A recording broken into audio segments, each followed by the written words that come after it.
on a Thursday. Hey man, I didn't know we was on a Tuesday. Say what? Hey, say what?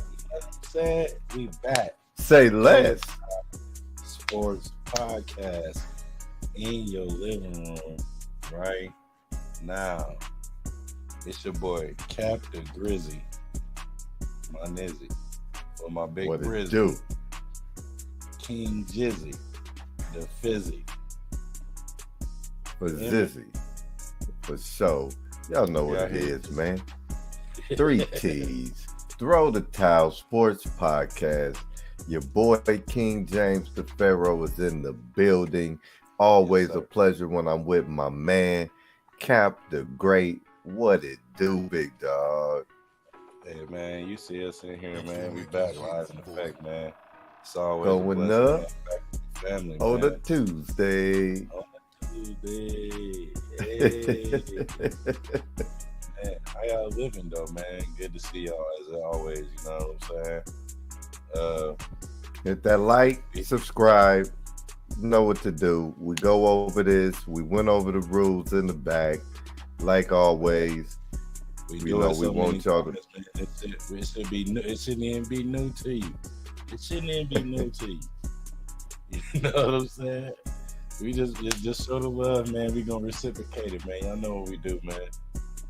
Uh, Once again, shout out to my partner, man. Appreciate you being here with us tonight. You know what I'm saying? Appreciate y'all being here with us tonight. Uh, hey, man, why don't we jump right into it, man? We got boxing, man. We got Showtime supposed to be leaving, y'all. I mean, we gonna dig into that for sure. Man, we got NBA talk preseason going on. My bro hit me up earlier, like, "Hey, man, they dropping 41 in the first quarter." Hey, you know what I'm saying? it's We got the preseason, man. It's preseason, NFL man. going crazy. NFL going crazy. You know what I mean? No more undefeated. No more undefeated. None. No more. Notre Dame crushed USC. What else we need to talk That's all about? that matters, man. Pause. Time out. Stop. Right there. Let me let y'all Uh, know something, all right? uh, As a Notre Damer, born and what? raised in South Bend, Indiana, let me tell What? y'all something, man. It's one game on that schedule Say that. that we don't give a damn about what the rest of the season happened, what it looks like. We gonna beat that ass, and that's USC. Pause. Get what I'm saying? That's that rivalry shit. You know what I mean? Y'all love it. We love it. That rivalry, man. Just Come on. and guess who won? Guess who The won? Golden Domers, the motherfucking Fighting Irish. Shouts out Come to on. the Fighting Irish, holding it down, doing the thing. It sounds like they need some hand claps, brother. Yeah, that's what I believe. It's that time. Sound like they need Give some it to hand claps. Give it to the Irish, man. Shout out to the Irish. What I'm talking about. You Cheers. know, drink to that. Shout out to the home state, man. Homegrown state, man. Real life, man. We out here, man. Ooh, Gotta take a shot to the Irish, bro. Come on, man. definitely a shot for the Irish, bro. Uh, yo, hey, old Sammy boy, he's starting to prove everybody wrong. The arm's starting to wake out the force. Ooh, y'all just see that? Y'all see how I just threw that in there? The arm's starting to wake out the force. Hey, I better leave this rapper dude alone, man. I do that a little bit. You know what I mean? Hey, that arm is starting to wake up, though. I'm not even joking. That man was putting it in the air, and my boys was out there catching it. You hear me? And he was going to get it. He was going to get them scores. I don't care what nobody talking about. Just like my big bro said, and I said it before the game even started. I said, hey, I don't care about no more Notre Dame games. None. But this one, This one here, though, this shit right here, nigga, we got to take this all the way to the house. This got to hit him right in the joker. And what we do, hit them right in the jugular. You know what I mean? Shout out to my Irish, man. You know, Shout out to holding that. holding it down all day, every day. You know what I'm saying? Shout out to the Irish. What we got next for him, bro? But you know, one thing I don't even want to dive deep into it too much. But how about them Phillies? Ooh. How about them Phillies? Smell like another World Series for them. Hey man, I ain't gonna jump the gun, but I tell you one thing, they looking good out there, man. Shout out to Philly. Shout out to Bryce Harper, man. Shout out to Bryce Harper, man. Hey. I was looking at it earlier today, right? And they jumped out, took the lead, and didn't look back. It was it's crazy what the Phillies have done this offseason, man.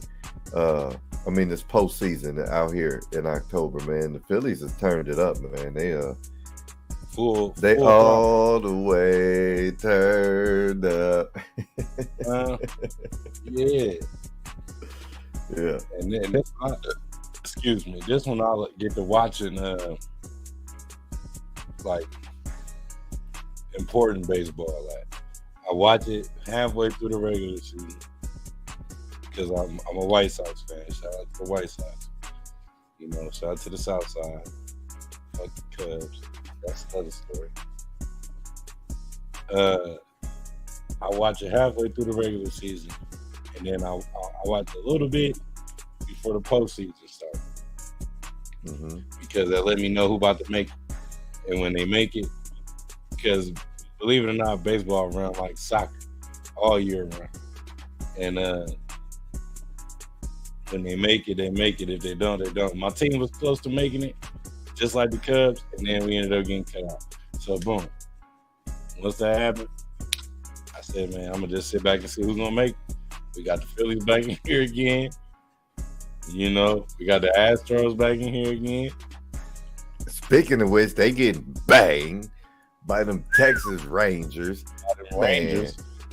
Hey, so it's looking like an East Coast down South type of battle in the World Series. Man, it's looking like, man, all season long I was looking at baseball. You know, I usually bet on baseball. That's usually I usually wait on baseball season and clean up. I'm gonna need you to teach me how to do that too on the slide. Man, I tell you what, this year was, yeah, you know, it's backstage action. But this year was different, brother. Like, it was hard to bet on baseball. It was like the year of the underdog, and then you had the other teams come alive. Like, I really thought Cincinnati, they hit a streak where I thought they was going to be in the postseason this year. It didn't happen. There was a time when always I think the White Sox, right? But big pitching is usually how I get my money. It's the first 5 innings. I throw some parlays on big pitchers, you know, big arm pitchers. And this year was just hard to bet, man. It was just crazy. And it was kind of like you seen it coming, but you didn't, because at the end of the season, the big name boys got the rolling, the Dodgers, the Braves, you know, the Tampa Bay Rays, and all of these, they got the rolling, and look, they got put out first round. Get out of there. It's just like it's been a season of the underdogs for baseball. So big shout outs to the Texas Rangers and the Phillies. We see y'all out there. See y'all out there. And I physically mention them out my mouth because, like, I watched the Phillies down there make it like 2 years ago. You know, I think it might have been the Braves that beat them.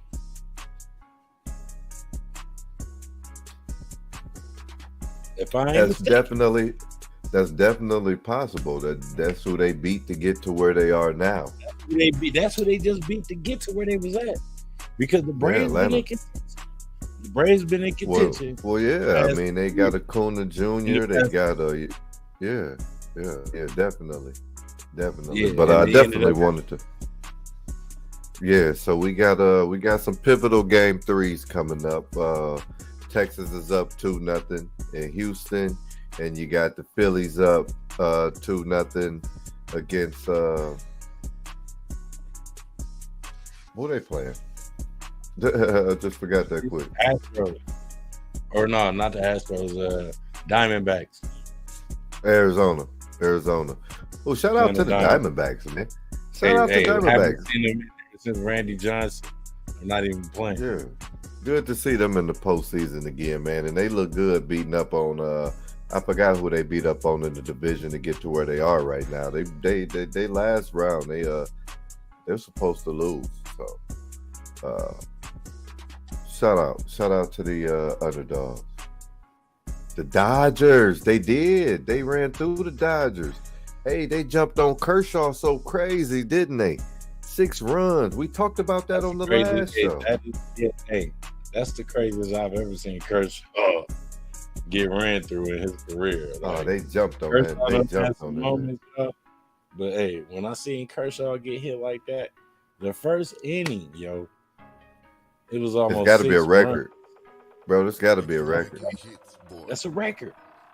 Yeah. They stated. They said it was like 9 at the end of it all. Before Kershaw came out, it was like 9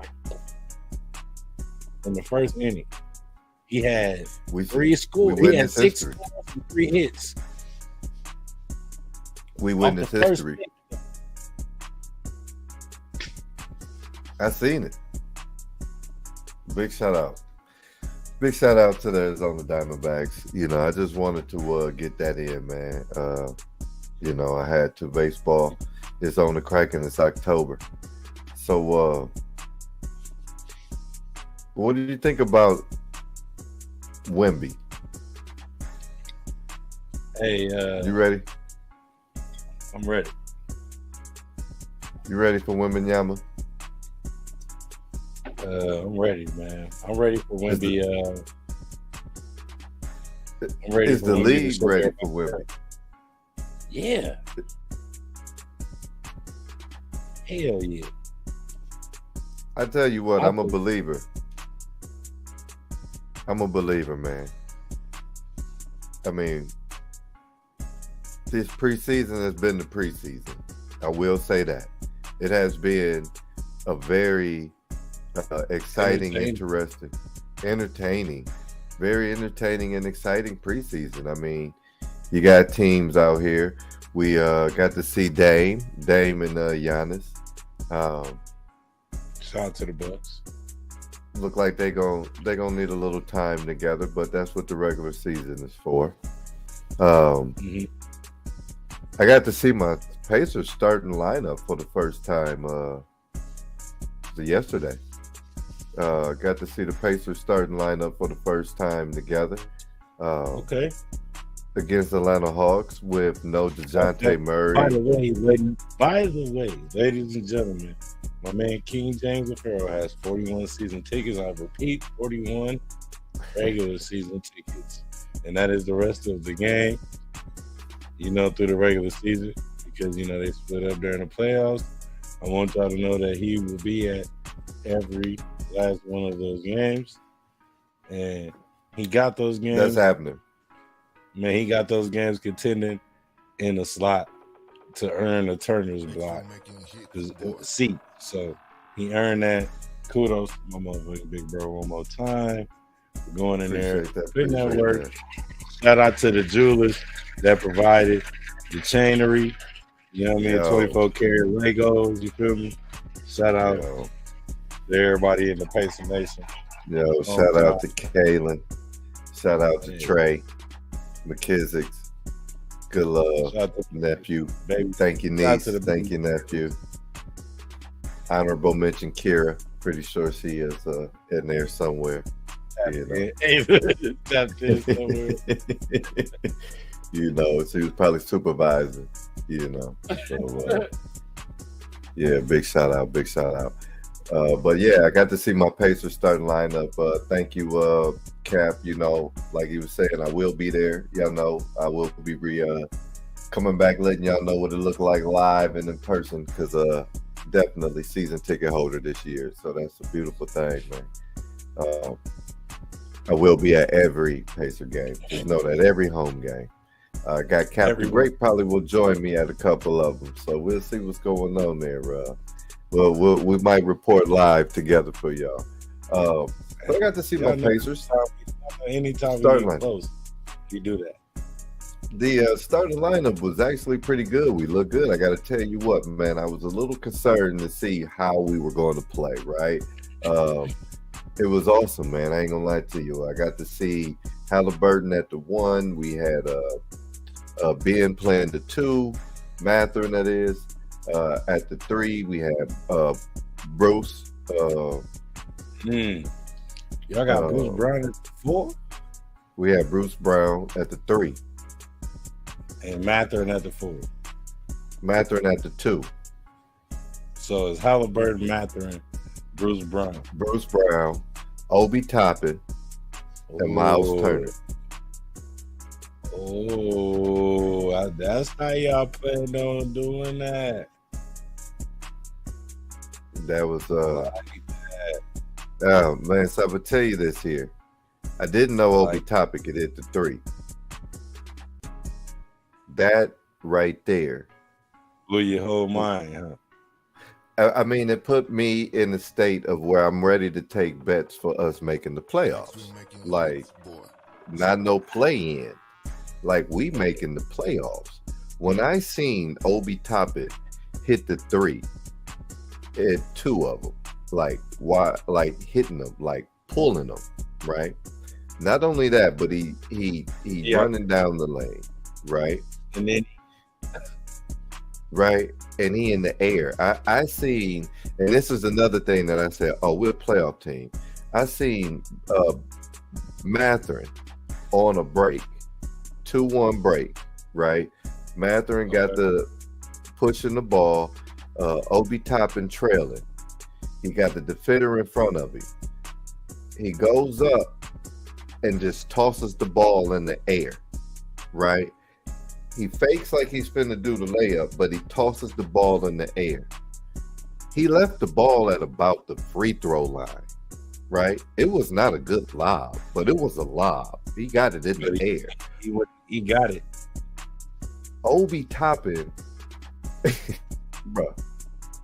I almost said Kenyon Martin, right? The way Obi Toppin jumped and caught that, I damn near thought it was Kenyon Martin, bro. He was what? From the free throw line, bro. He was aggressive like that. Caught it. Ha! Right? Now the reason this stands out to me, and the reason I had to bring that play up. Last year, Ben Mathurin would have tried to get the foul and took the and one. Leaned into the defender, whatever. The hole and taking control. He probably would have got it too. He probably would have got it too. He's pretty good at drawing the foul.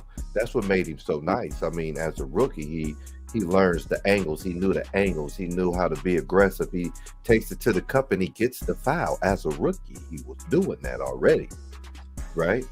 Now I'm seeing, we watching it. I'm like, okay, this is Ben. He's got the breakaway. He let the defender get in the way. He's getting ready to take the foul and one, but no, he leaves it up there. That's the growth. Right. You see what I'm saying? That's that growth. That's that team growth right there, right? And you know what? Not to even cut you off, but to add on, B-Mac, he was doing pretty good towards the middle of the, before the end of the season even came. You know, his first year, he was a starter. You know what I'm saying? So it was instant. It was instant, like, gratification with the staff, with the coaching, and with his play that made him earn that starting position this year. You know, he earned the starting, like I said, he earned the starting position towards the end of the season and never let up, you know? So, man, for real, shout out to B-Man, though. Shout out to B-Man third, dude, because he go crazy. Yeah, definitely. Ben Mathurin, shout out. Yo, so when I seen that, I says, oh, man, My Pacers. Oh my goodness. What? Wait. We got in there now. Take it. Atlanta didn't have DeJounte Murray playing. They didn't have Trae Young playing. They didn't have what's the other one? Collins. Wanted to see, but it was enough. So this is what I'm saying. We playing against a second squad basically. We need to run away with this kid. And what exactly did they do? They opened up a 30-something point lead. Second quarter come around, starters is in there. They open up a 30-point something lead. That's what you do. When your starters in there and they ain't playing no Trae Young, they ain't playing no DeJounte Murray, they ain't playing no Collins, they ain't playing what's the dude with the gold in his hair? Talking about the work thing? No, they Atlanta.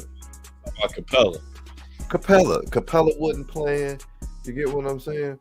So none of these that's what I'm saying. So we did what we were supposed to do. Opened up a 30-point lead in the motherfucker. You know what I'm talking about? With the boys in there. And that man Halliburton is oh my goodness, bro. It's gonna be problems. When the second team came in, right? And I'm looking at, and they still trying to figure out how they gonna run the second team. Bro, let me tell you something. Aaron Naismith took his game to a whole nother level. Most improved player on the Pacers team this year. Everybody talking about Ben Mather, and I get it, I see that and everything, but what the secret weapon is gonna be is Aaron Naismith coming off the bench, bro. His control has gotten ridiculous. His control, his dribbling is so much better, right? His confidence. Aaron Naismith, hey look, Aaron Naismith, bro. One more player. Shout out to my gang for even having him and drafting me. That was your gang. That's your gang. We got that from your gang. Yeah, most definitely, bro. Him and Tice. But to piggyback on Naismith, right? Vanderbilt, he was the guy. He know what it takes to have that position. Not only do he know what it takes to have that position, he got fortitude to play whatever you need him to do. You know what I'm saying? Yeah, he's coachable. And you know what I mean? It takes slack. And it takes slack off Bruce Brown. Even bringing Bruce Brown over there, because Bruce Brown, he that kind of player. He don't know how to take no slack off nobody. But having a player like him and Naismith, y'all gonna probably put him and Naismith on the floor together. If y'all have that'll probably be our defensive squad. You know, when they go when they go defense, when you get there and you trade offense for defense, right? Guaranteed Naismith will be in there. I mean, it'll be Naismith, it'll be Brown, it'll be Turner. It'll probably be oh man, that's what I'm saying. But I seen it. I'm kind of excited because I think we sneaky 4-5 good. Right? I'm gonna say 6 for sure. Right now, I'm gonna say. Hear me out. This is why I say I think we sneaky 4-5 good. Hear me out, right? Miami lost a little bit of pieces. They lost some pieces, but they always gonna bang. Even if they come in at the 7th seed, 8th seed, they always gonna bang. Because I'm not gonna lie to you, Eric Spoelstra is a bad coach, and he still got Jimmy Butler, Bam. They still got pieces. Robinson. Yeah, you know, Hero. They still got pieces, right? So hear me out. The Pacers, though, right? Everybody took a step up because they're so good, but they so team that they're like fighting, literally competing for minutes. They're literally out there competing for minutes, right? You got starters. You got the starters, and some of them can be replaced. Because look at our bench. When I was looking at the way they coming in there, bro, we got Buddy Hield, we got Andrew Nembhard, you got Aaron Naismith, Jalen Smith took his game That's to a whole nother level. Bro, that's on the bench. TJ McConnell is still TJ McConnell. I didn't give up nobody. Bro, and I'm watching. That's about it. And I'm watching, and I got to be honest with you. I like Isaiah Jackson, but his minutes gonna have to. If he don't step his game up, his minutes going down because Tyson there blocking shit. Tyson there grabbing rebounds. Why you think he was highlighted during like picture day and shit? Like, you feel me? Like, I pay attention to shit like that too. If they feel like you primary, you gonna be on them highlights of the picture day or the what's that, press day? You know media day. Press day. Yeah, we fuck around to see Tyson in the starting lineup for it. Nah, they ain't gonna see. No. My fault. He definitely gonna be in the starting like secondary. Like, he coming off the bench with Nimbard and all that. You feel me? Well, yeah, I mean, he'll be the second backup to Miles Turner is what I'm saying. So once Miles Turner sit down, you probably go to Jalen Smith, right? And if Jalen Smith getting banged on, which can happen, and Jalen Smith, he's a hell of a three, but you know, our backup center is going to be Jalen Smith and Tice. And as much as I like Isaiah Jackson, and we did pick up his option, he still got a little growth. He still got some growth to do. And big men get hurt, so you can't have too many of them out there, right? You know what I'm saying? On your bench, on your practice squads, you know what I mean? So why not keep Isaiah Jackson? But I got to be honest, man. Isaiah Jackson, I just don't see what's keeping him on the court. You know what I'm saying? Besides rebounding. I mean, he's getting better at blocking shots, but his offense, he's an offensive liability if you're not lobbing it up to him, right? Yeah. Daniel Tice banging down there, bro. Daniel Tice getting the rebound, and then he going back up with it. You did? Yeah. So, that's why I say we sneaky good, man. Like I said, we sneaky good, and I see a sneaky 4-5 from the chemistry, having the same squad, right? And they just young and old enough, you know what I mean, and hungry enough that first beginning of the season, we gonna catch a lot of motherfuckers slipping, dog, especially in our division. You get what I'm saying? Because they're gonna be like, damn, I didn't know. Go ahead. They're gonna be like, damn, I didn't know the young rookie Ben Shepherd could play defense. Ben Shepherd looked like Nembhard looked last year. And we still got Nembhard. I didn't even mention Nembhard. Yeah, Nembhard, once again, the Pacers on the low. Shout out to Larry Bird and them. Shout out to the office. Shout out to Chad Buchanan. Shout out to the office, you feel me? Like, because when you learn the strategy of keeping what you got, what's that good old saying, bro, that grandma used to tell everybody? If it ain't broke. That's right. Shit. Don't tear that motherfucker up. You hear me? Don't be trying to fix something that ain't broken. You know what I'm saying? You already said, don't tear that motherfucker up. If it ain't broke, don't make it noticeable that you trying to fuck it up. So yeah, I just was saying, watching them, I see it. I think it's got a sneaky. I see them sneaky 4-5, man. I see them a sneaky 4-5 seed, bro. No lower than 6. And you see, that's one of them. Like, if y'all didn't watch last episode last week, I put them in there. That's like my dark horse out the East. You definitely said that. Definitely said that. They a solid 5 to 6 seed. Yes, sir. They know it's no more play. It should be. I promise you. Look, if this how I'm gonna feel, I'm gonna continue talking more heavy shit if the Pacers make me mad and not make it to them positions this year. Why? Because it shouldn't be no reason they shouldn't be there. We seen them in the play-in, right? And they almost made it in that motherfucker. Who y'all play, Atlanta? No, we didn't make the play in. We lost our last game. To Atlanta, right? Last game of the season. I don't remember, man. I don't remember, bro. You know, I try to forget that type of shit. If Atlanta played us. We didn't make the play in. Like we needed to win our last 3 games to get into the play in, and that didn't happen. And so we ended up being a lottery. It's Atlanta fault, I think. Nah, I think Charlotte and Cleveland had something to do with it too. Maybe Cleveland. More or less. I don't know about Charlotte. Charlotte didn't. Yeah, Cleveland. We couldn't beat Cleveland, and we lost to Detroit. Right. That's what it was. It might have been Cleveland, more or less. Charlotte. I'm gonna take Cleveland over Charlotte.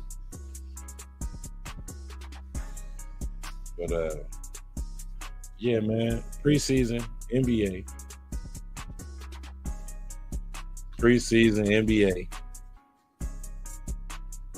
Rundown real quick. We did that. Once again, I'm only gonna say this one time. NBA season is starting next week, ladies and gentlemen. The official tip-off. First game, Pacers' first game is October 24th. 25th. The official tip-off is October 24th. Everybody's game pretty much is starting next week, ladies and gentlemen. October 24th is the first day of the NBA season, big dog. That's tip-off day. I got my boys got. Huh? Who your boys got first game of the season? If I'm mistaken, it might be the Sixers. It should be the Sixers. Let me see right now, bro. It should be the Sixers. I don't know why. I think that's who it is, though. Y'all playing the Sixers, huh? If I am mistaken, that's who it is.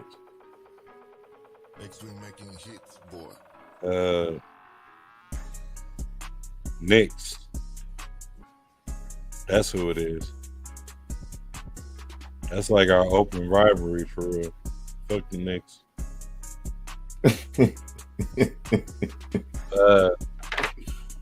We coming to fuck them up for real. Porzingis probably gonna go to town on you niggas. No homo. He going crazy on y'all just for the fact that he was already there before. And he already considered a unicorn over there. He gonna go stupid on y'all real quick. You know what I'm saying? Man, look, I'm not even gonna dig too deep. Once again, NBA first game jump off October the 25th, but all the way to the end of the week. You know what I'm saying? I don't gotta say too much, man. Y'all better get y'all drafts ready. Hope y'all mock drafting and all the above. Because I got an NBA draft coming up this Thursday. I'm too ready.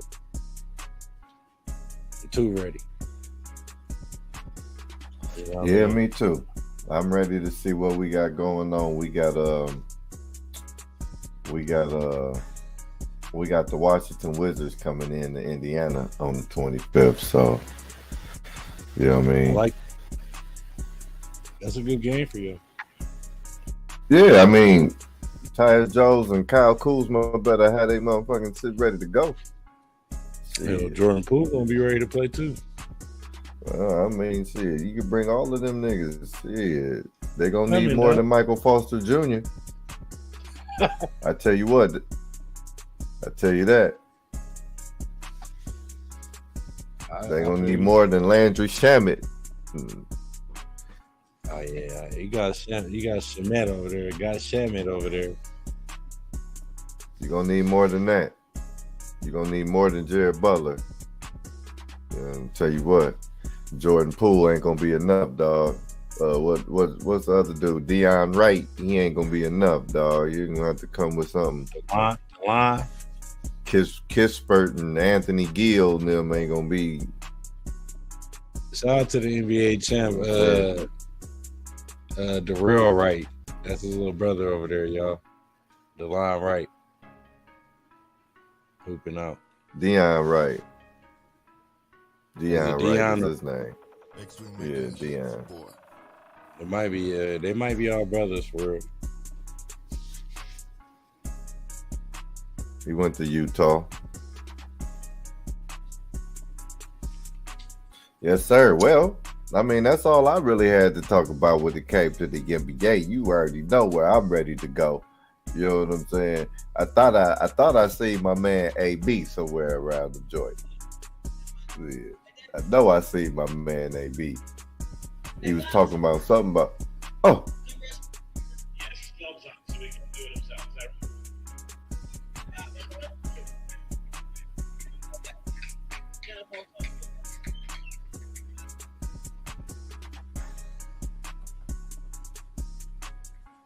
You heard what he said.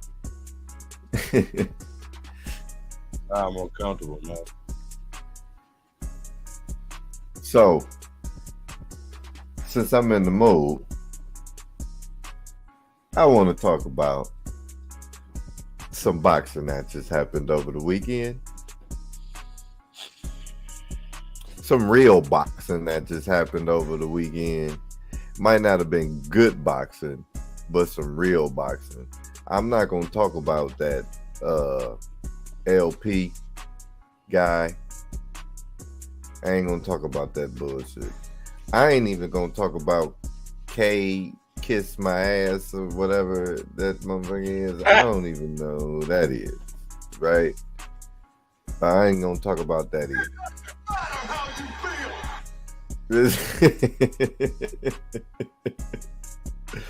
I want to talk about Keyshawn Davis. Wait a minute. What's his nickname? Hold on. I had it. What's his nickname? Let me pull this up. I want to talk about Keyshawn. What is this man's nickname, man? What is this man's nickname, dog? He ain't got one?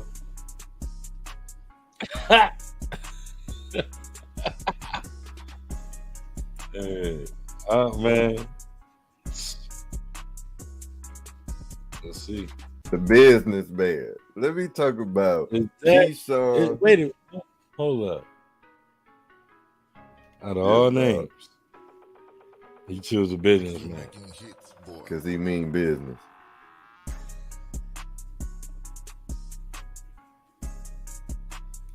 What you got? What you got, Pharaoh?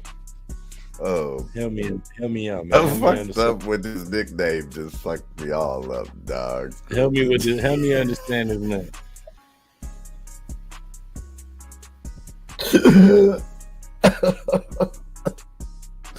Businessman. Because he handled his business well. He didn't handle his business well enough. I mean, he handled his business, but let me tell you something. The man Keyshawn Davis just fought Saturday, right? On the undercard of whose undercard fight was it, man? It was Tim card, I think. Wasn't it? No, Tim Tszyu didn't fight. He didn't even fight on any of that broadcast. Nah, he fought Pedraza on somebody else's card, man.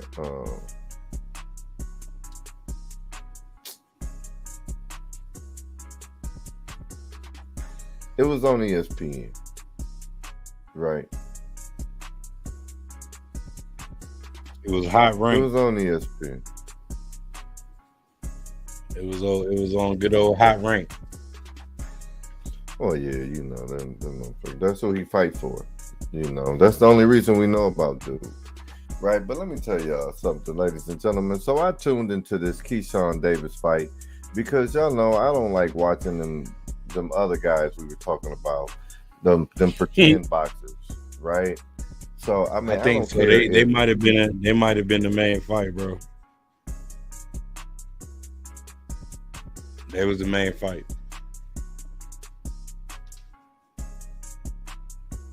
I didn't mean to cut you off, but throwing that out there. Okay, so he was fighting Nahir Albright last Saturday, right? I'm watching this, and it was a little underwhelming. Let me tell you something, right? It was very underwhelming. And then when he gets done, right? When he gets done after the fight, the fighter he calls out is Pedraza, right? So after all of it, because he ate about 3-4 right hands in the, I don't even, the Keyshawn, you need to duck, nigga, move your head, right? Yeah, but he was eating them like Rocky, but he calls out Pedraza. Pedraza don't even fight at 135, dog. Right? Like, this is where I was lost at, right? Why would he call out Pedraza 29, 5-1? Right? He ain't won a fight since 2021. Right? His last 3 fights, he 0-2-1. And the motherfucker don't even fight at 135, dog. He fights at 140. Look, man, you told me to come watch that fight. I did. Pedraza fought Barbosa Jr. and lost. Definitely good. He lost? He fought Barbosa Jr. and lost. He fought Richard Comey, and it was a draw. And he fought Jose Ramirez and lost in 12, unanimous. So I'm trying to figure out, is this just what Top Rank do? Right? I mean, I'm not. We know Top Rank don't make good fights.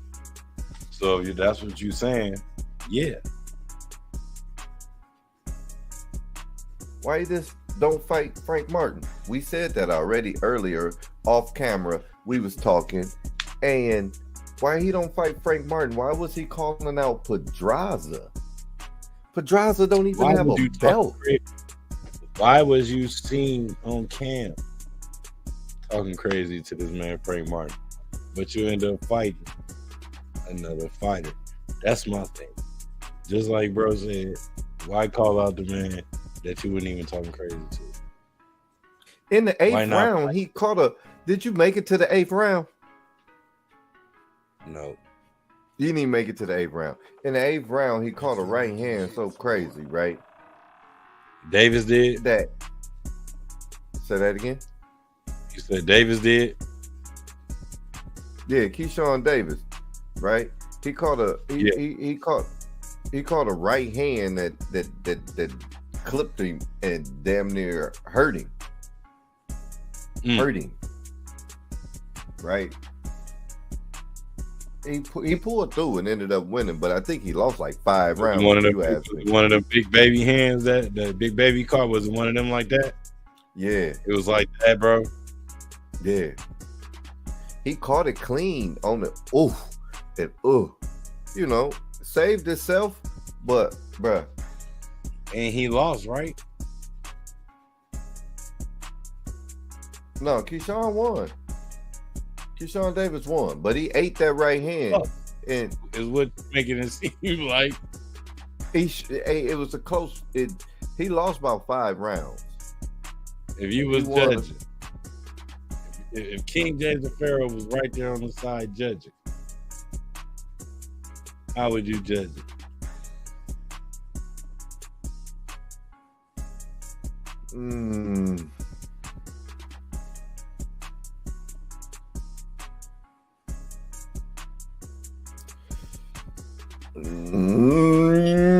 $96, $94, $95. Because when I stopped at the 6th round, because the dude was hitting. The dude was tagging, bro. Like Keyshawn was hitting dude, but bro was tagging, bro. He got on the bike in the 9th and 10th round after he caught that right hand in the 8th. Boom! Caught that right. I'm like, this nigga might fall. Right? He battled back. He come back out in the 9th round, bro, and he was on that bike. Okay. Not even he wasn't even on the Floyd Mayweather bike, dog. He was he ain't letting up at all. Right. The 10th round came around, bro, and he switched gears and stayed on the bike and just switched gears, dog. And said he like this at this point. Oh, bro, he was cruising. He had figured out how to. That's that gear 3, gear 2, gear 3. Medium pedal.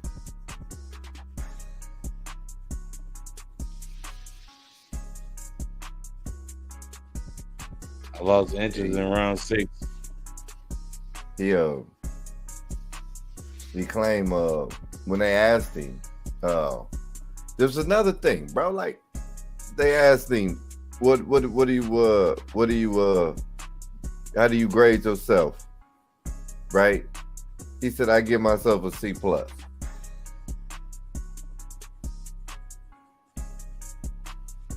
a minute, man. Hold up.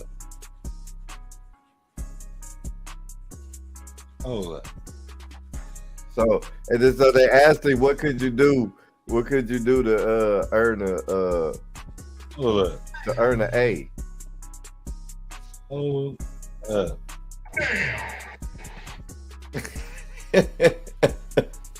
He said they asked him, so what did you grade yourself on this fight? He was like a C+. I told you had to watch the fight, man. So then they said, well, what would you do to earn yourself an A? He was like, I'd have to stay more consistent, punch him a little more. He was like, I felt good and I felt good and real strong or something like that in round 9. All right. And I'm like, round 9 is the round you was running, nigga. Man,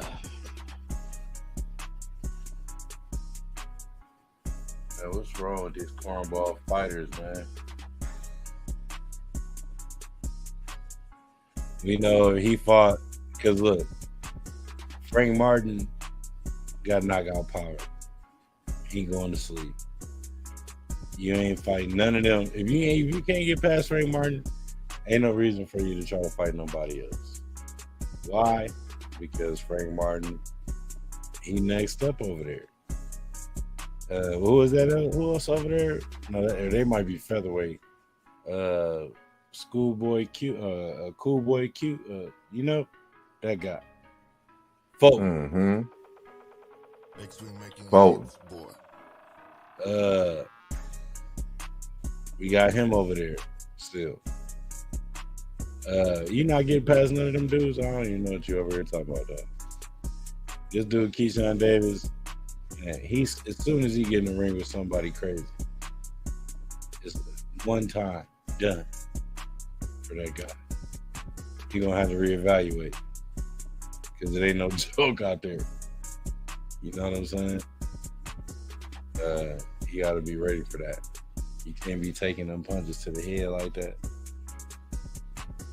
And you gonna end up a shock the world story. Keep taking punches like that. That's just like Big Baby. Big Baby came in there and was about to fight. Who was that dude he fought? The cat that fought. He fought Deontay Wilder in their body. You know what I mean? Charles Martin. Hey, Charles Martin almost knocked this young man out. And when my man responded, and when I said, was it one of them Charles Martin, the Big Baby, like slip up punches? And he said, yeah, I know what that looked like. One of the ones where you like, oh, you about to, oh. You can't slip up and get hit with nothing like that. Especially if you're trying to get to the main. If you're trying to get to the bread and butter, you can't be out there doing that. Bro, he ain't. Bro, look. I'm going to say this and I'm going to get off Keyshawn Davis. All right? They asked the man all that stuff, and then he was like, he wanted to show he deserved to be in the 135 division. He said, I'm working my way up there. They asked him when he think he'll get a title fight. He was like next year, right? But he planned on getting back in the ring, right, by December, right? He was like, I plan on fighting one more time by December, right? And he was like, I'm just trying to solidify myself in the 135, whatever. I'm working my way up there. He was like, if Pedraza is willing to take the fight, then let's do it on December 9th. And he said that like Pedraza was like a title holder or something, bro. Hey, like he was. If Pedraza willing to take the fight, then let's do it. December 9th. Niggas is like, who the fuck is Pedraza? Now me, because I'm a boxing fan, I know who Pedraza is, but I'm like, wait a minute. Pedraza? Like me even knowing who Pedraza is, I'm like, bro, he ain't won a fight since like 2020, 2021. You fighting somebody that can't even win nothing. Bro, his last 3 fights is 0-2-1. And this is what you talk about. If Pedraza willing to take the fight, let's do it. December 9th.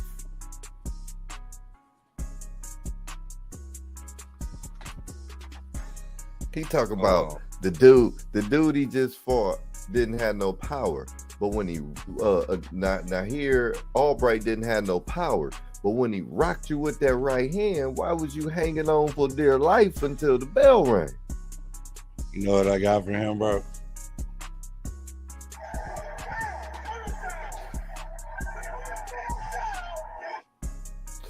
Look, you want to solidify yourself at the 135, here go your options.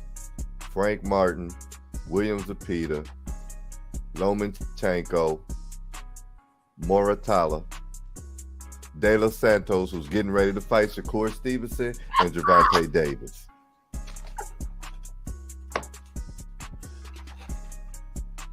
Go sit down somewhere, dog. That's it. Them last 3, they knocking you out, bro. You don't want none of the De Los Santos, Stevenson, or Davis. That's it. That's it. That's all. They knocking you out, bro. That's 135, bro. Why do you think Devin Haney put weight on?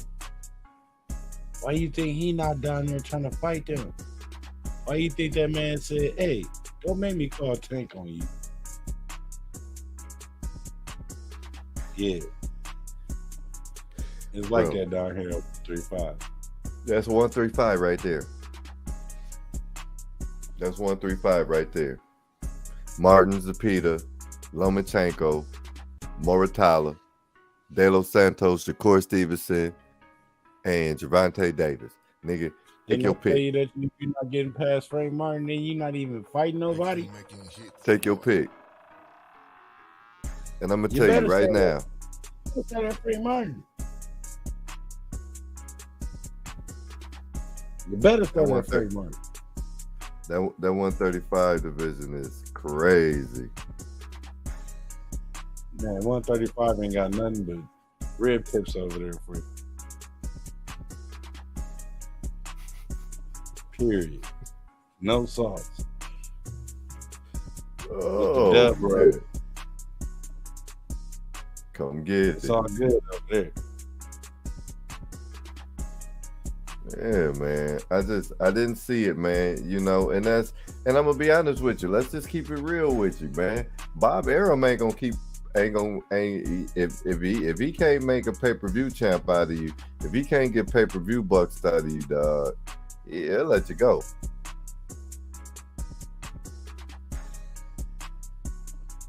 He's good. I'm gonna tell you the truth. I didn't name Pitbull, because after watching his last fight, I don't even know if I want to see Isaac Cruz and Tank Davis now.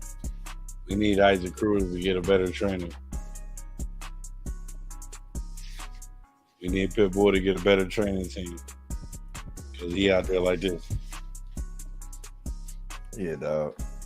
I ain't trying to.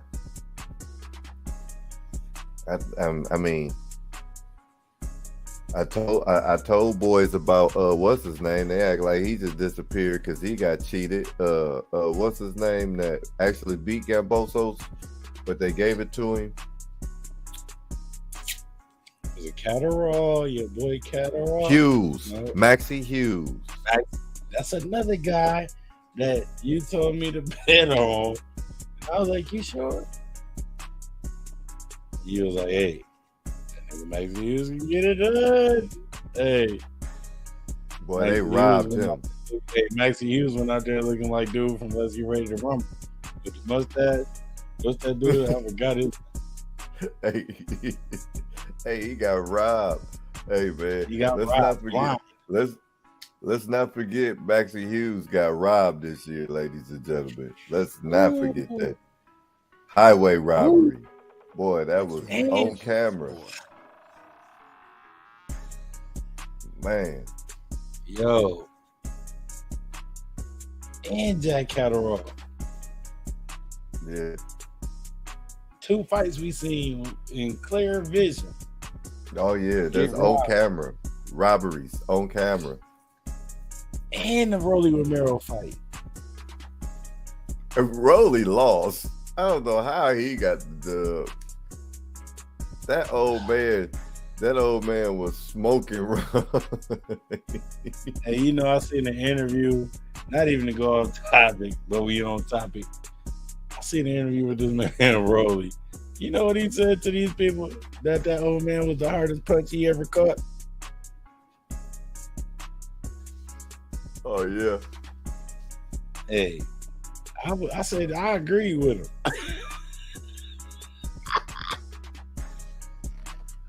Hey, I agree with him only for the simple fact that it must have matched Tank Davis' punch because the way that old man hit him and the way he looked at him. I said, I think he just forgot about that Tank punch, dog. It hit him so hard, dog. He did. He done lost his memory. Hey, he did. He telling everybody that's the hardest punch he ever caught. Because the Tank punch fucked his whole equilibrium up. Yeah, well, yeah. And he over here telling us this old man, well, he did. He put the mitts on you too. Hey, look, he put the mitts on you too. And y'all robbed him blind. Like you was Mr. Miyagi. Robbed that old man, dog. Yeah. So that's 135. So that was what I wanted to talk about. I wanted to, because Bob Arum might turn to make his contract, dog. If you don't, Bob Arum don't like fighters. Remember he was talking about Robinall, whatever his name was. He was like, he said he wasn't exciting enough. Drop that nigga like a bad habit. Instantly. Robinall, what was dude's name? Robinoff. Next week making hits, boy. Robinall. He had dude had the jersey or something, man. Rigondo. Rigondo. Rigondo. It was like Rigondo or something crazy, though. Rigondo or something, and he was like, "Oh no, dog." Guillermo. It was like Guillermo Rigondo. Guillermo. Yeah. Say it again. Guillermo. That's him. Guillermo Rigondo. Remember him? I definitely remember that dude. Remember Bob Arum was. He fought Rolly, didn't he? I think before the Tank Davis fight and before that old man fight, he fought that dude, and I think he ended up like putting the mitts on Rolly, and he gave the fight to Rolly. That's the taller dude. That's like the slimmer cat, right? The taller cat, right? He almost built like David Morrell almost.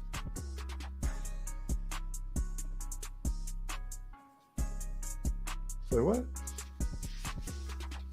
That's what you're talking about, right? I'm talking about, yeah, the He a little you taller. Said his name. Guillermo. Yeah. He looked like he looked like a brother, but right, but he ain't. Yeah. Yeah, nah.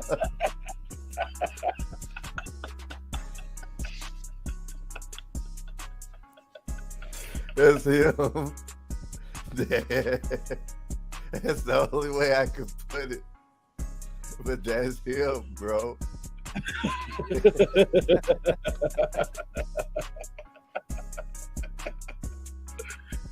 Yeah.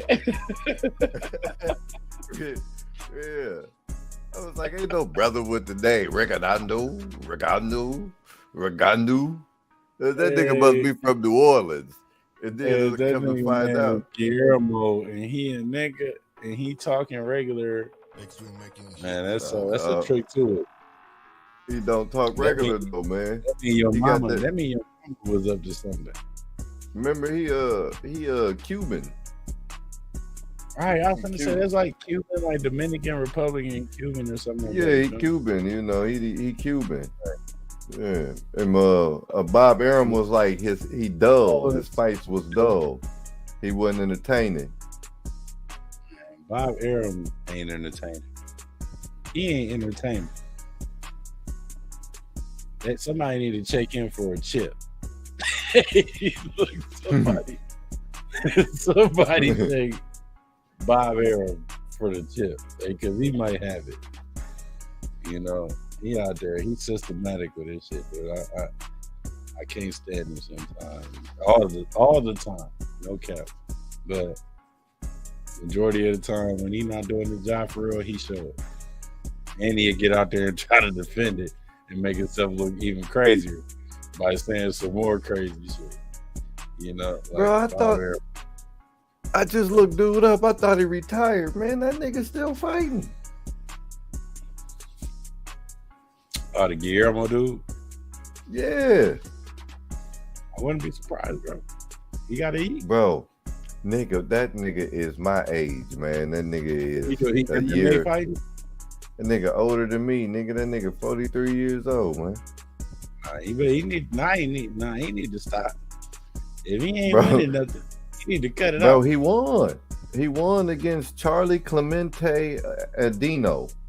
Oh.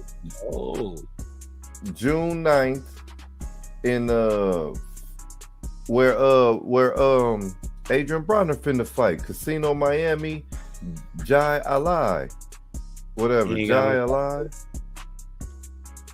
Bro, he fought June 9th, bro, and won, nigga. I ain't lying to you. He 22-3. 15 knockouts. This nigga still out here. Boy, him and Ortiz gonna be out here forever, ain't they? Hey, ain't that it? Ortiz, he ain't giving them nothing. He's like, hey, I'm going to win a magazine title. I'm going to win something. Oh my goodness, dog. Well, you know, he ain't leaving. He ain't leaving until he get his just due. You know? For real. Man, get them checks, Guillermo. I ain't mad at you, man. Feed your family, big dog. Guillermo, get that money, Guillermo. Yo. So we got Pro Gray and Devin Haney coming up. Yes, sir. We got Benavidez. Oh, and we got Benavidez versus I don't want it, man. Why am I having a brain fart right now? Boo Andrade. Boo. I thought it was Adandre or something like that. Hey, my man was right. Okay. I said Andrade because I seen the apostrophe. The apostrophes be putting that weird switch on you. So, you just got to pay attention. Andrade,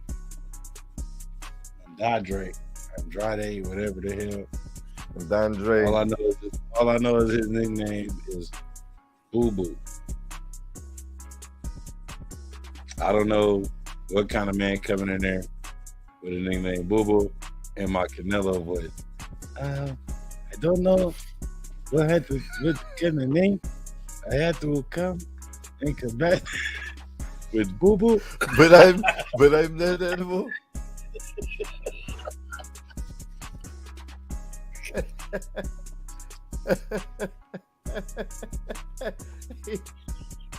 Yo, shout out to Canelo, because he was definitely that animal.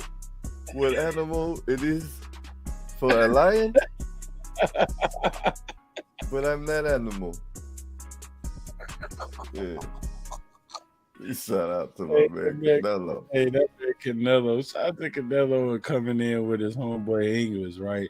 Hey, because that nigga Canelo said, I don't know what kind of animal I have to be to be the lion.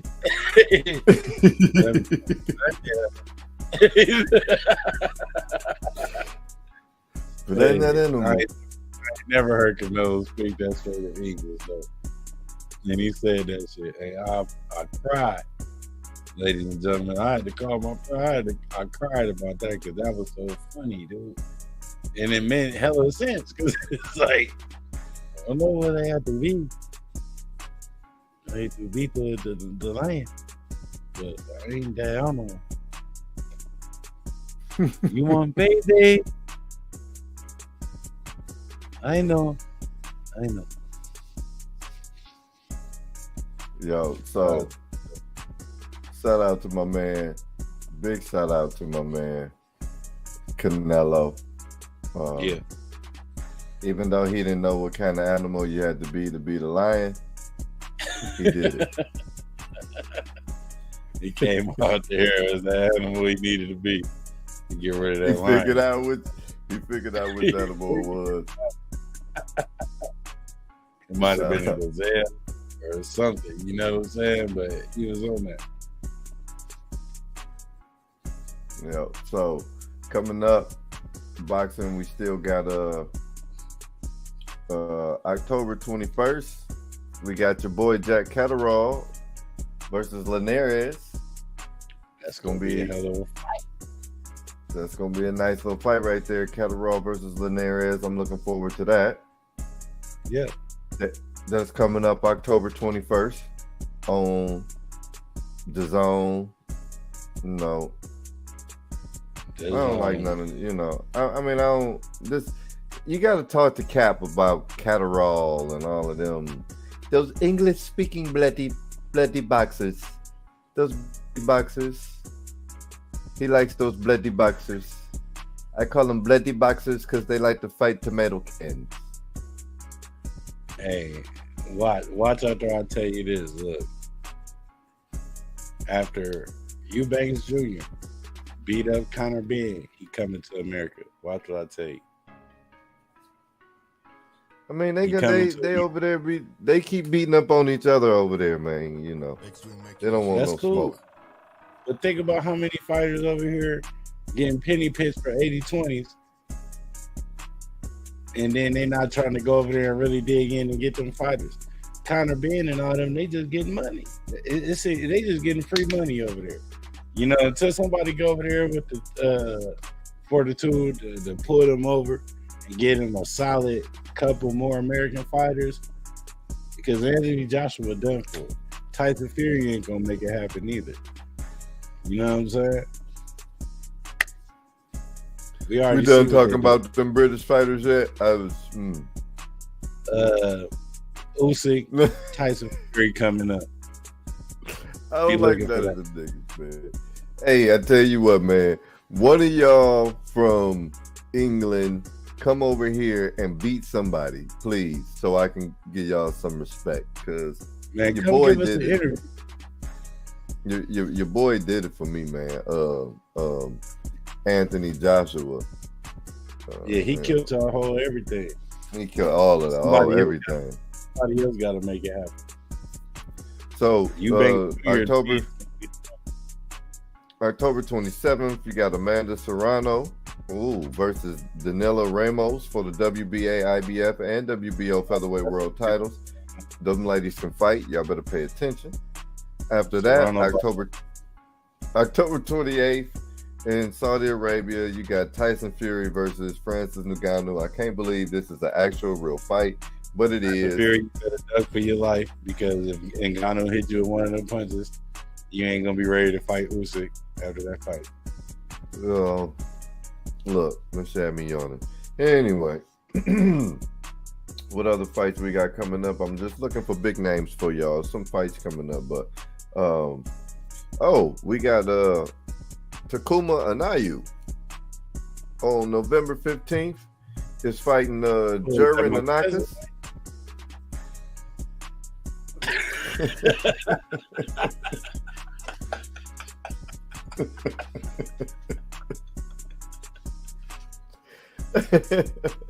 Find out my cousin out there getting it in, man. What? Oh, yeah. He ain't called me boss nothing. Oh yeah, Anayu versus Anakas. That's on November 15th. That's for the WBA. About the Anayu. Say that again. We're talking about the Anayu, right? That just knocked out Fulton, right? Mm-hmm. I'm not even watching that fight. Right. Then November 16th, the day after, which is on a Thursday, we got Shakur Stevenson versus Edwin De Los Santos for the WBC lightweight world title. I'm looking forward to that. Edwin De Los Santos is not no sucker, ain't no scrub. That's a Stevenson, De Los Santos? Yeah, Stevenson and De Los Santos. De Los Santos ain't no scrub. However, it ain't like he a pound for pound lister either. Right. It should be a good fight. It's for the world title for the WBC 135 lightweight title.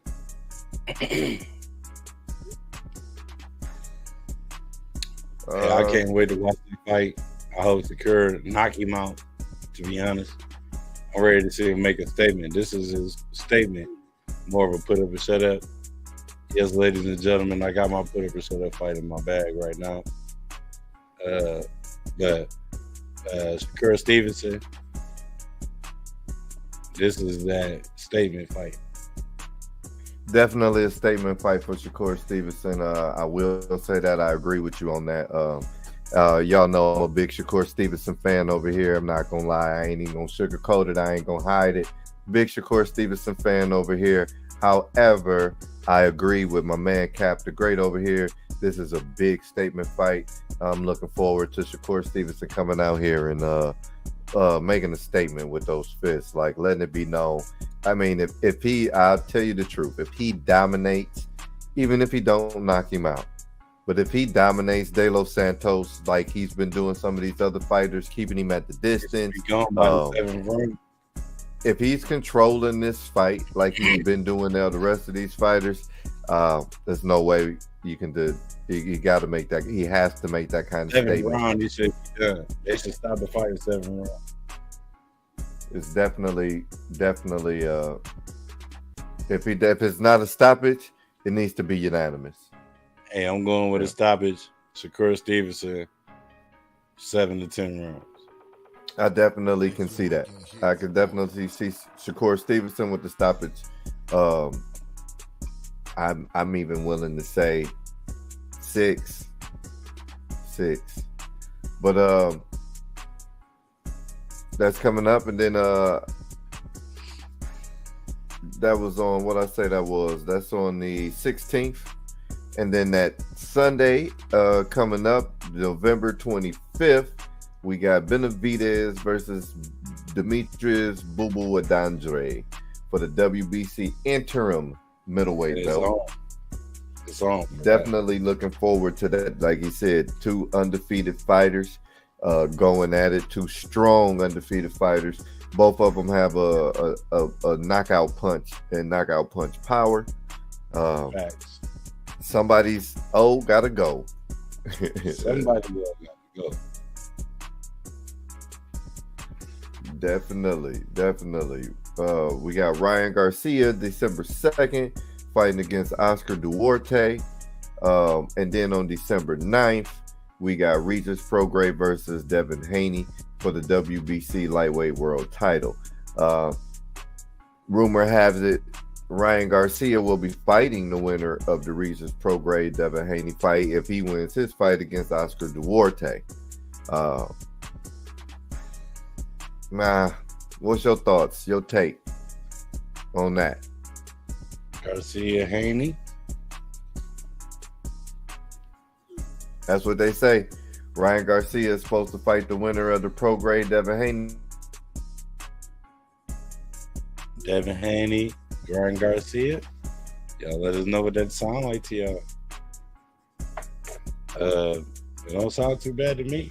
Sound like another super fight. But once again, I'm kind of like, I don't want nobody else to fight Devin Haney if it ain't no prominent fighter. Because after he come beat up a Prograis, like we about to see, he gonna be waiting again. Kambosos can't fight him again. Lomachenko not gonna fight him again. Shakur ain't trying to fight him.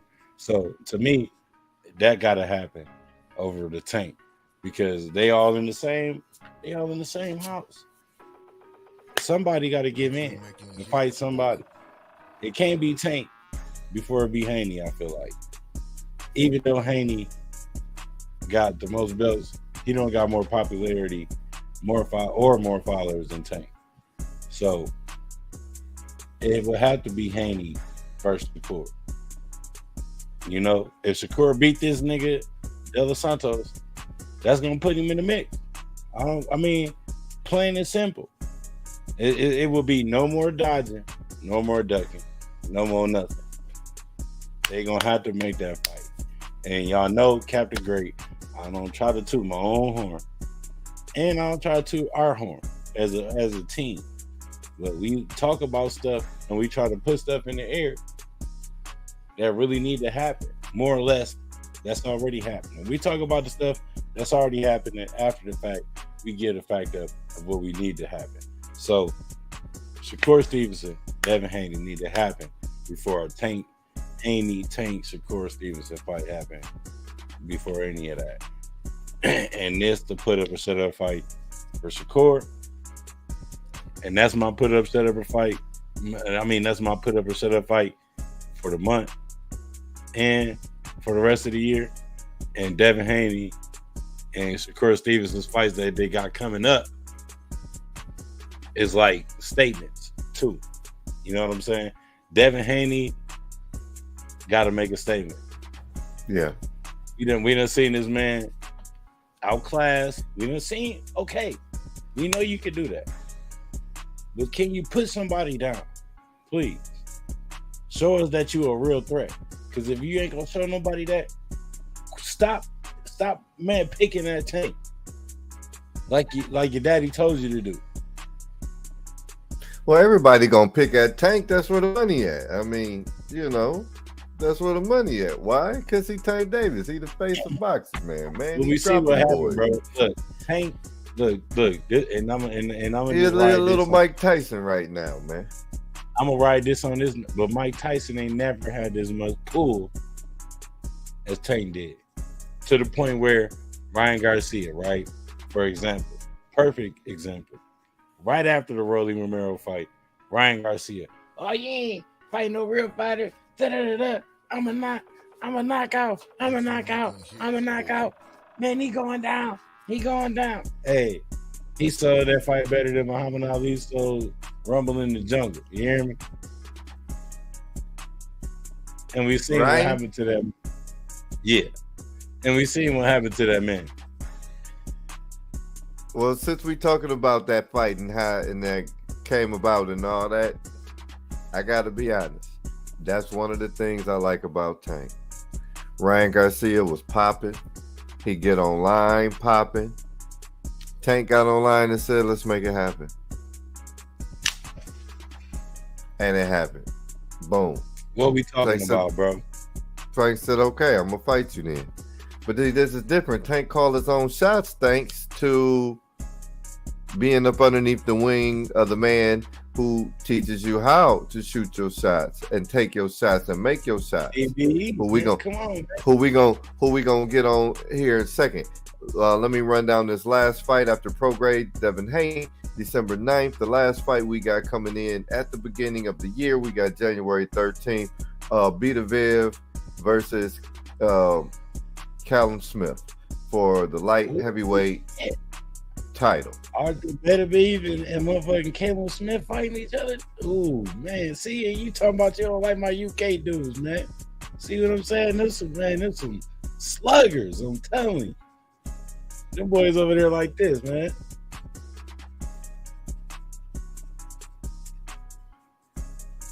Which now Beterbiev ain't from the UK though. Man, Russia, all that is over there in the same region. No, dog. Don't be trying to do me like that online while the camera's rolling. You know damn well I ain't got no problem with them other fighters. It's them UK boys. Don't be trying to throw them Ukrainians in there. Don't try to throw them Russians in there. Don't try to throw them Romanians in there. They different. They different. It's the British UK. Or is it not UK stands for United Kingdom. Do you know the United Kingdom? That's the country, not that whole, not Europe. I'm not talking about Europe. I'm talking about the United Kingdom. Those British fighters, the British. You know, my British accent sucks because they do. You know what I'm saying? So British Russia fighters. Being close to the UK, what that make Russia? Russia ain't part of the UK. Fuck you talking about? They part of Europe. It's a Soviet Union. They ain't got nothing to do with the United Kingdom, nigga. It's a Soviet Union. It's a whole different country. The UK is considered a Soviet Union, but they only no, it UK ain't. Nigga, man, boy, you better shut up, man, before they get on here talking crazy. You sounding dope, boy, dope. Stop. I'm trying to save you. Because they were talking like, where did he get his education from? I don't know, but he showed us the South Bend Community School Corporation for you. It's actually right there. The two different countries, man. They ain't got nothing to do with each other. I'm saying, bro, saying Russia and the UK is like saying Mexico and the United States. We two different countries, bro. Two different things. Man. Nah. They on the language. British. The language barriers. Man, don't be trying to don't be trying to make them British fighters better than what they is. Nah, dog. I fuck with my Romanians. I fuck with the Croatians. I fuck with the Ukrainians. What happened when your boy Klitschko came over here to fight Tyson Fury and them? Who? Klitschko. What happened when he came over here to fight them? Which Klitschko? Either one of them. Because ain't that one of them lost. Why they haven't? Anthony Joshua didn't knock out the OG Klitschko. Oh man, Tyson when Fury he was didn't beat old, his brother up. When they was old, it don't matter. Oh man, they still got beat up. And who did Anthony Joshua? What American Joshua fought? What American has Anthony Joshua fought? What American has Anthony Joshua fought? Nan, Zip, Zero. What American has Eubanks fought? Anthony Ruiz is considered an American. He just Mexican descent. That nigga ain't talking no Mexican in that Anthony Ruiz is from San Diego, but he represent Mexico, Tijuana, and all that other stuff. Which makes him Mexican American. And that's Ruiz. We didn't even know who Ruiz was until Ruiz fought him the first time. Nobody knew who Ruiz was. We ain't heard that dude. He slipped into that opportunity. He made the opportunity valuable. Man, them UK fighters ain't fighting. They tell them to come over here, get some work. Who would you like to see fight who first? Do a UK versus the USA pay-per-view right now. Who your first two fights? Anthony Joshua versus the Bronze Bomber. That's my first fight, dog. That's my first fight. I watched that finna. Boy, I'm trying to tell you, I can't wait. You want to see a nigga get their motherfucking head popped off like a dandelion. I want to see that UK nigga get broke. Break. Go break that nigga's jaw. That's how I'm starting off. I woke up and chose violence. My first UK versus America is straight violence. Bomb squad. Hey, all right, who you going next fight? Ain't gonna be no next fight after they see that. There you go.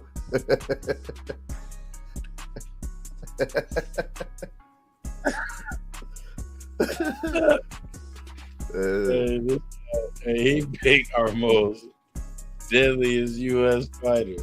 There ain't nobody to fight a nigga that's still trying to get his life together. We know how that's. First off, Anthony Joshua never wanted to fight this man no way, so we already know. Never, dog. He ducked him so crazy, dog. And Wilder got a little bit of legs under him for what we didn't see. So, hey, he don't I need went too straight much to the nuke. I went straight to the nuclear. The nukes. And no artillery, dog. We ain't come with nothing. I just pushed the buttons. Boop. He did that on purpose without even looking. Hey, that boy, he like, yeah, you know what I'm saying? Oh, yo, my bad. Oh, I think I hit the nuclear bomb button. Hit the button, yo. And he like this, so he in here like this. I think I done hit the button. Oh, goddamn, man. Hold on, man. Shit. Oh, man. Let me check that real quick. Yeah. And I hit the nuclear bomb button. Hilarious. Yep. Yep, that's the nuclear bomb. Yep. Yes, dude. Yeah, dog. I tried to take out the whole UK with one motherfucking move, dog. I wasn't even playing. Fuck it. I ain't playing with that. I don't know. Who else over there? That's the question. Who else over there relevant? All this but goodie, man. Is it on me? It's on you. I think it's on you. Yeah, man. Give you this oldie but goodie. Before I give you this oldie but goodie, man, I gotta just say, one time, RIP, Showtime Boxing. After 2023, say it ain't so, Valley. Say it ain't so. It ain't so, Valley. Say it ain't so. First we lost HBO, you know, and HBO was like, for me as a boxing fan growing up, it was like HBO boxing, bro. Like when you heard that come on, like, you know what I mean? You knew what time it was. You knew you was finna see Mike Tyson, or you knew you was getting ready to see the Executioner, or you knew you was getting ready to see Roy Jones Jr. HBO, you knew Roy Jones was getting ready to knock somebody out, dog. I just, you know what I'm saying? Okay, take the Odie Bugatti from you this week. Say that one more time. Can I take the Odie Bugatti from you this week? Oh man, I'm gonna let you have the Odie Bugatti, man. I just had to give my my RIP to Showtime Boxing, man. You know,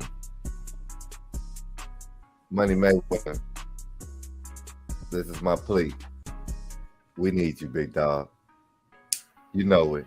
We need a boxing network where the best gonna fight the best and they gonna get paid. That it ain't no question. The fighter is able to pay his family, feed his family, and fill his pockets for all the hard work he put in. And we, as the fans, get to see the fights we want to see.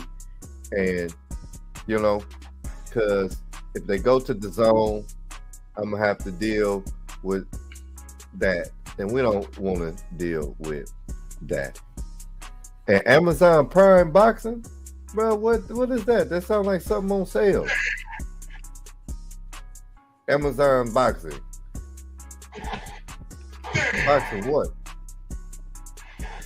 Damn.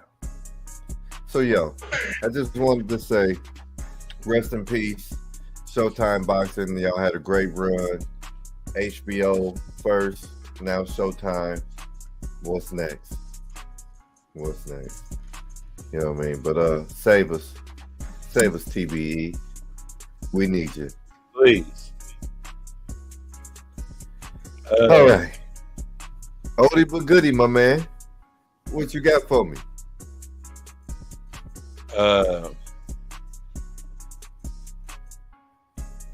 Let me see, man. You just kind of mentioned him, and I ain't even gonna give it away. I'm gonna just go ahead and give you a smooth lead in, and I'm gonna start off by saying him like this. You might have to pause the music in the background. You hear me? You might have to pause the music in the background because it was hard to hear the other sound effects. Was it? Yeah. You hear me? Yeah. Yo. Yeah, you there? We good? Yep, you there? Clear, no funny stuff. Mm-hmm. No funny stuff. Hey, so look, I'm gonna take y'all out on this note, right? I'm gonna say, execute.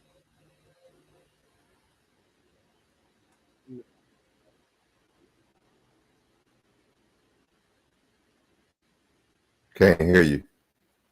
Can't hear me? Hello? Yeah, you got to speak into the mic. Hold on. Sorry, ladies and gentlemen. Yeah, you sound like you're a little far away from us.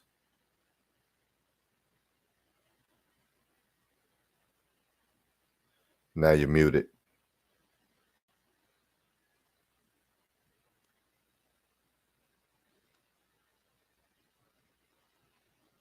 Little technical difficulties.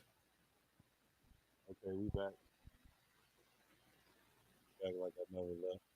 Yo. Yeah. Hey, Bernard Hopkins, right? 2 times undisputed, different division, oldest boxer today, still The first unified undisputed. the only first. You know, he was the first one to do it. The first older guy I have respect for to come in and prove his point, besides George Foreman, because them two cats right there, you know, they did their thing. But Bernard Hopkins was a different breed, bro. He wasn't the executioner for nothing. His hands never failed him. When the times came and everybody thought he was gonna fail, he came in and he showed you why he was the executioner. Every time matter of fact, he showed that the executioner don't gotta always mean knockout. It don't always gotta mean take every round. You know what I mean? You come in and do your spot when it's needed, you're gonna win and it's gonna show. It was a couple fights I seen where this man then got beat up and put down and he get up. You know, preservation, uh, any one of them P's, and when you crossing your T's and you dotting your I's, you know, definitely put that man up there as not only a great, not only a Hall of Famer, but one of the best, like uh oppositionists and uh executionists of the boxing game. When it come to people like Floyd Mayweather, when it come to people like Pernell Whitaker, when it come to people like Sugar Ray Leonard, when it come, I can go on and on when it comes to people that execute when it's time to execute. You can be whooping their ass, and they can be making you feel like it's a half and half fight, and then all of a sudden it just turn up, and then you don't know. I mean, it ain't nothing you can do. You'll think that they've been playing with you for real the whole time. It's all about it's a science and it's a psyche game, and I must say the executioner plays them well. My oldie but goodie of the week goes to Bernard, the executioner Hopkins. Love you. Appreciate you. Even though you did that weird ass shit with the tank fight and we got on your ass, it's only real that we come back and show you love. Oldie but goodie, Bernard Hopkins. Yo, hand claps to that, G. Thank you. I need those. Need hand claps to those, G. I'll give you that. Appreciate you letting me have that too, man. No, man. Yeah, look. Bernard Hopkins, I just got to piggyback a little bit, man, because one of my favorite fighters, ladies and gentlemen. I'm going to tell y'all why, right? I got a cousin of mine, right? We used to be real close, right? He kind of put me on boxing. Los is his name. And he was real big fan of Felix Trinidad, right? And ladies and gentlemen, Felix Trinidad is from Cuba, Cuban fighter, right? Man. Nice, right? Middleweight division champ. That fight was everything. Bernard Hopkins beat Felix Trinidad. Fair and square. When he beat Felix Trinidad, he won the WBA, WBC. Later on, went on to beat De La Hoya, and that's how he became the first undisputed middleweight division champ. The first boxer to simultaneously hold the world titles by all four major sanctioning bodies. Bernard Hopkins, ladies and gentlemen, lost to Jermaine Taylor, right? And then came back and moved up. No, he lost both fights to Jermaine Taylor. He lost to Jermaine Taylor. That second one was like, because one of them went the distance, right? They both. Yeah. Both of them went the distance. He lost his undisputed to Jermaine Taylor, and then they fought later on that same year, and he lost again. Then he came back that next year, right? And he went up to light heavyweight. From middleweight, he went up to light heavyweight and got a belt from Antonio Tarver. That's who had the belt. He beat Antonio Tarver at light heavyweight and was like 41, right? Yep. And then lost to Calzongi. I used to call him Calzaghe. Right. Then he lost to Calzaghe, right? Came back 3-4 years later, right? And looked at the young guy. And beat John Pascal and became the light heavyweight and became the light heavyweight title. I never forget that Pascal, he beat Pascal when he became the light heavyweight, and that made him the oldest person to ever win a belt. He beat George Foreman's record, and he was like 46, bro, right? And then he beat his record again. Yeah.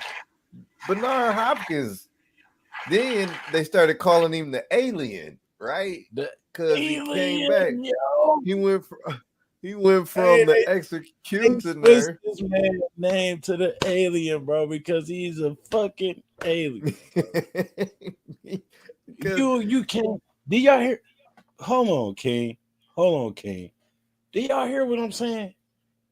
Do y'all hear why I picked this man to be the oldie but goodie today? Do y'all hear this man is 41 in the game of boxing? You picked a good one, man. This is my favorite fighter, y'all. This is how I could talk about him like Mayweather, right? When he Hold on, wait a minute. Who you say? Who you just say? You said what? You said used to be my favorite fighter, like Mayweather. Yeah. God damn, man. Yeah. You know what it is, man. I can talk about that. How many fighters you know that you can talk about and be like put in the same sentence with Mayweather though? You like, hey, I can talk about like this fighter about like Mayweather because you can't. No. Oh, man. The executioner became the alien, and he won when he beat Pascal. They called him the alien, and then the alien came back and beat. He beat another young nigga. All these cats anyway, he beat some other young dude, man, and then most of these cats 25 and won another belts, but he was like 48. He was 48 and 49. Those records ain't gonna be broke, man. He was 48 and 49 when he beat I don't remember, man. I can't remember those last two dudes he beat, right? But I remember it was 2014. I do remember it was 2014. And 48, 49. He won titles at 48 and 49. He won titles, belts, ladies and gentlemen. That means he was beating the champs and number one contenders at 48 and 49 years old. The alien, aka the executioner, Bernard Hopkins. I just had to jump in there, man, and because I had to piggyback off of that, man. That was one of my favorite boxers. Glad you picked him. He gets some of them out the dough. He gets some of them going out the dough. You feel me? That's how I feel about B-Hop. You don't become a famous fighter, I feel like, in your eyes until somebody give your nickname or hyphen your nickname or shorten your nickname or even give your nickname another appearance to another fighter. I mean, you just got to think of some of this man's wins, dog. Like B-Hop got a baby B-Hop. Bro, he beat Antonio Tarver, bro. Like Tarver was hot in his prime.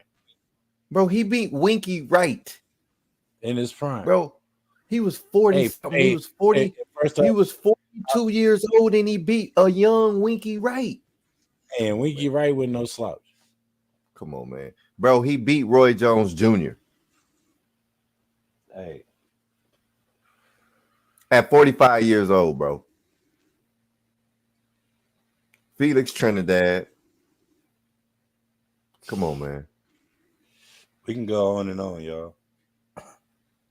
B-Hop, executioner, also known as the alien, Hopkins. Man, one of the coldest to do it, dude. Yeah, we can go on and on. We can be on here hours and hours, y'all, talking about this man. Just like my bro said, you can put him in that same lane as Floyd Mayweather because you can't say nothing about a lot of fighters that don't put in. Pernell Whitaker, to me, honestly, is probably the next fighter under them guys. Like him, Pernell will be before him. So to me, is Pernell, Hopkins, Mayweather. Like as far as like after Ali, you couldn't even. How you gonna contend with that? And then every fighter I just named, they didn't got played. Mayweather got played in the USA games. Pernell Whitaker got played twice. B-Hop got shaded twice. You feel me? Bro. B-Hop beat Oscar De La Hoya, bro. When Come on, Oscar De man. La Hoya was Oscar De La Hoya, bro. Come on, man. You know what I'm got saying? Won all the belts. They gave him all the belts, bro. The man lost to Roy Jones Jr. at the age of like 28, 26. Said, fuck it, let's fight again at 45. And stomped him.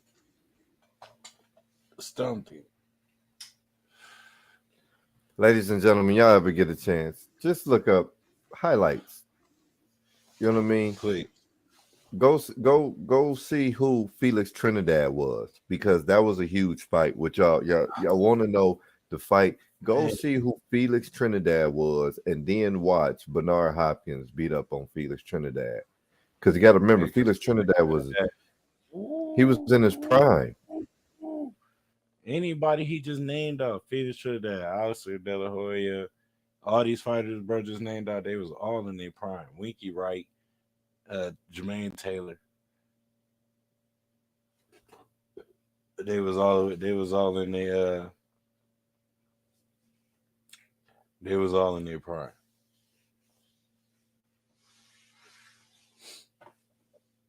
Every last one of them. This is it. Felix Trinidad was undefeated until he ran into Bernard Hopkins. I'm talking about Hector Macho Camacho. You know what I'm saying? He beat up Oscar De La Hoya. He beat up Fernando Julio Cesar Chavez too. Julio Chavez. Did I say Oscar De La Hoya? Campus. He was just whooping on niggas, bro. And then he ran into the executioner, big dog. And not only did he just run into the executioner, bro. You get what I'm saying? Like, huh? He ran into them hands. He called them papooses.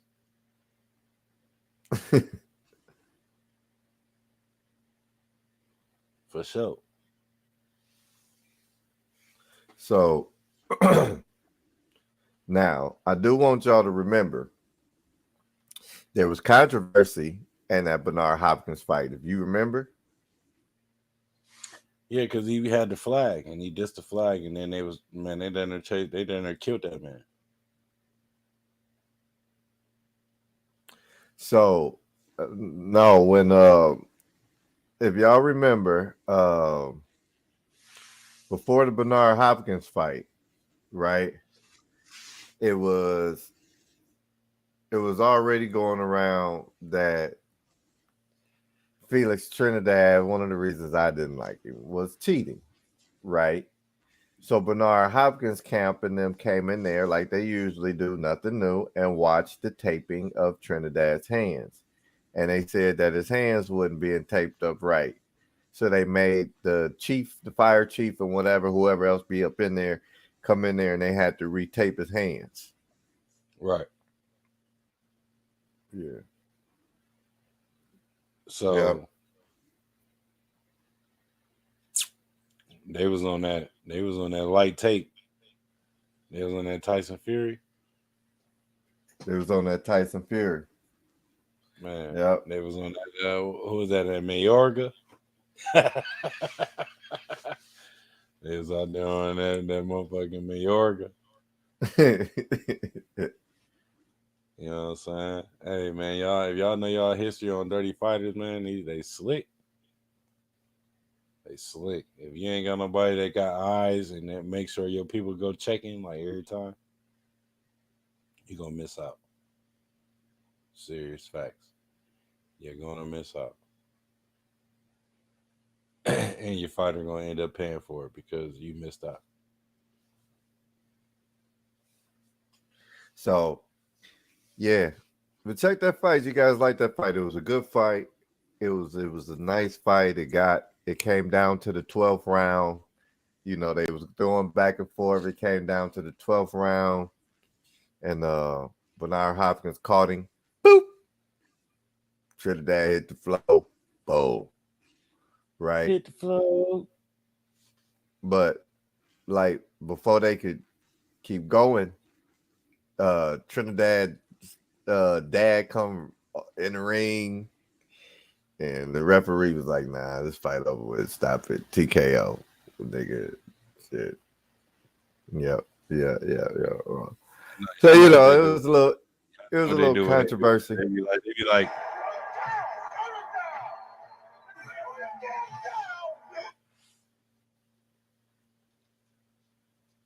yeah. That was a hell of a fight, though. That was a hell of a fight. Bernard Hopkins was one hell of a fighter. I'm glad that was your oldie but goodie, dog. That was a good one. That was definitely a good one. I keep my good fighters tucked in the arsenal, man, because I wouldn't let a game if it wasn't for people like that. And I always got to remember to I watch stuff like that daily, y'all. Like, and y'all hear all the sports we talk about.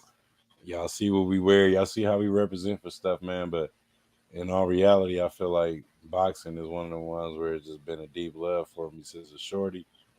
And I got to see some crazy boxing matches, dude. Like, and they was all good. Like, it was not one sad boxing match, And if it was a good boxing match and something sad happened, it's because somebody was in there dirty fighting, and to the boxing game, that was always entertainment because like it was so straightforward and was ready to the point that we didn't get no slip ups or nothing like that. So when we got to seeing fighters like Mayorga and we got to seeing fighters like Ortiz later on, we got to seeing fighters Holyfield for real. Like, to be honest, for Bullet Head, you know what I'm saying? Like we could go on and on the list like that, but we got to seeing fighters like that, man. It was straight up and down. Like, you get, man, Marvin Hagler and Hearns has set the standard right along with Tyson and everybody else that's heavy hitters. You know what I mean? Later on, they set the standard all the way to like what, bro? Like, till Mayweather came. To be honest, like I mean, after Mayweather, yeah, I mean, there was a lot going on too, though, man. You got to remember, boxing was different. Times was different too, man. right? You had Don King. The whole reason, like, people used to hate on Don King because, yeah, I mean, he was a promoter that was getting over on some of his fighters money wise. However, what he did for the boxing game, you can't knock. Like, here you go. Let's talk about how Felix Trinidad ended up fighting Bernard Hopkins, right?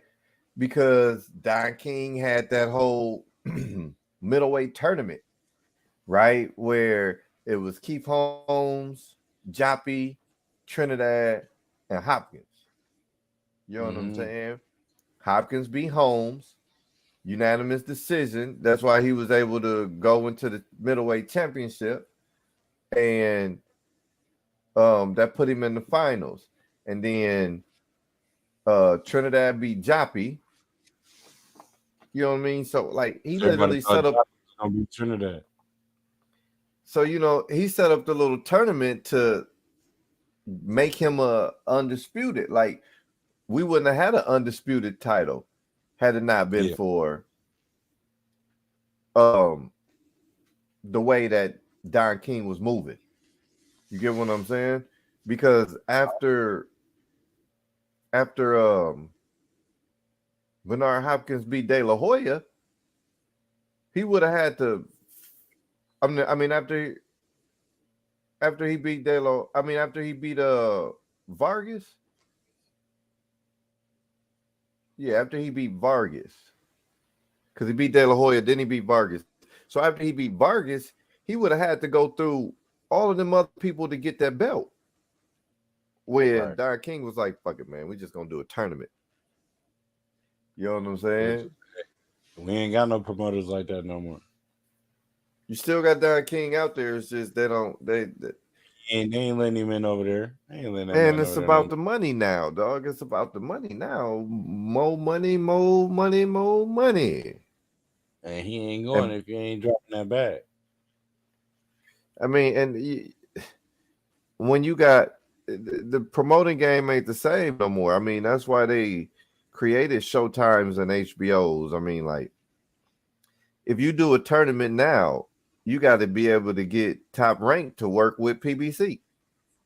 You got to finance the whole tournament and be able to have a contract to where people can even do that. You got to have the fighters even be able to have that kind of flexible situation. You feel me? So like, yeah, and nowadays we seeing it now. Ain't nobody got that.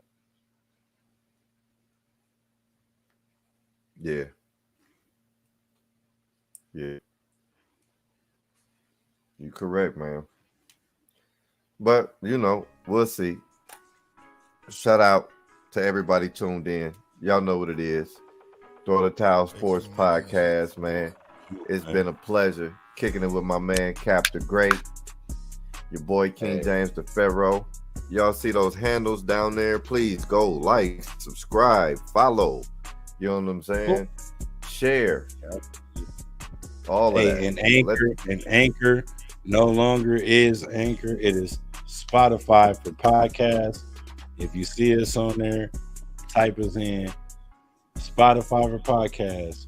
Search up 3 T's, which is Throw the Towel Sports Podcast, and it will pop up. Apple Podcasts and so forth and so on, man. Plus, before we even let y'all get up out of here, guess what? They don't even know. Let me know something. Shit, man, we got the Facebook popping for sure. Ooh. So y'all see the same little deal we got here at the bottom. It'll be like this. It's gonna be like this. No more, right? Because when y'all see it again, it's gonna have the Facebook link on there. You know what I'm saying? The Facebook page is under Cap Pharaoh, which is your boy Cap the Great, which is your boy King James the Pharaoh. You know what I mean? Cap Pharaoh. You're gonna see the 3 T's logo.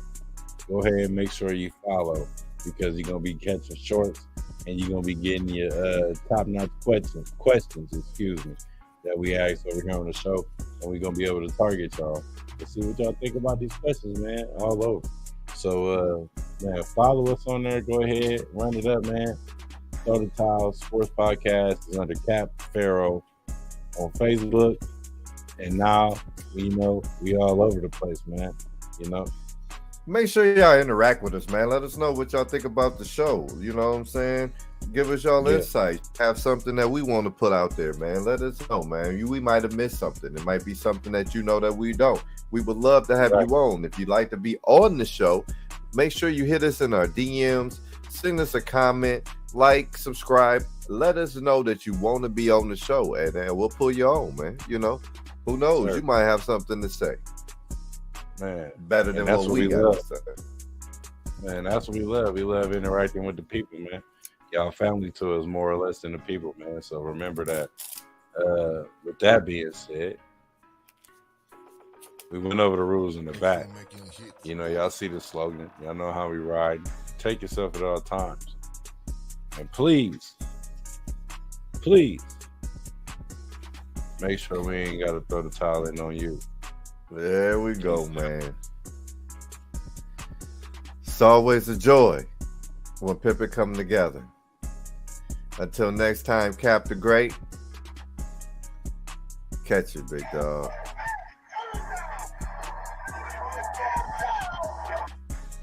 In the words of the late great Rocky trainer, we out of here.